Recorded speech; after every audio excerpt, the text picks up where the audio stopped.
Why does Homer love hot dogs so much? It all stems from his dysfunctional family. Life's daily struggles meant his parents never stopped fighting, and weekly marriage counseling had become routine. When little Homer tried to intervene, he'd only get yelled at by his father instead, leaving him with tears helplessly streaming down his face. While his parents were in marriage counseling, Homer would be left behind at the hot dog joint next door. He'll take a small soda and sit there for 50 minutes. The owner took pity on Homer and would treat him to hot dogs. Strangely enough, listening to his parents argue actually made him hungry. This inexplicable appetite came from emptiness and loneliness. Since he lacked love from childhood, he could only find satisfaction and happiness through eating. Food became his way of masking his emotions, and those roadside hot dog stands became his safe haven. Now, as an adult, Homer has developed strong coping skills. He actually hopes for bad things to happen in his life, so he can justify enjoying comfort food. Marge confessed that her two sisters had lost their jobs, so they'd be staying at their place for a while. Upon hearing this news, a dejected Homer headed to the hot dog stand and asked the owner if he remembered him as a kid. No, sir? But you called me your little H-dog, remember? After decades had passed, the owner had aged considerably and had no recollection whatsoever of this once love-starved child.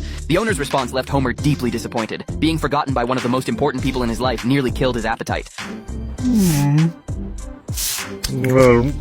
Work frustrations left Homer feeling down, but whenever he came to the hot dog stand, his mood would lift considerably. Even after being told he'd developed heart disease, he still couldn't help but return to his old spot. The hot dog stand seemed to possess some kind of magic that let Homer temporarily set aside life's troubles, dispelling all the gloom and making every negative emotion disappear completely. Because compared to his biological father, the hot dog stand owner was more like a real father to him. When Homer got home, he noticed Lisa looking downcast. After some questioning, he learned that the school had shut down her radio station. To cheer up his daughter, Homer thought of his own source of happiness and invited her to join him at the hot dog stand. But his worst fear came true. His childhood refuge had permanently closed. The owner had sold the shop to Krusty the Clown. With corporate interests moving in, his childhood memories would surely be corrupted. Homer took decisive action, trying to use his own power to save the hot dog stand. Hot dogs, come with me if you want to live.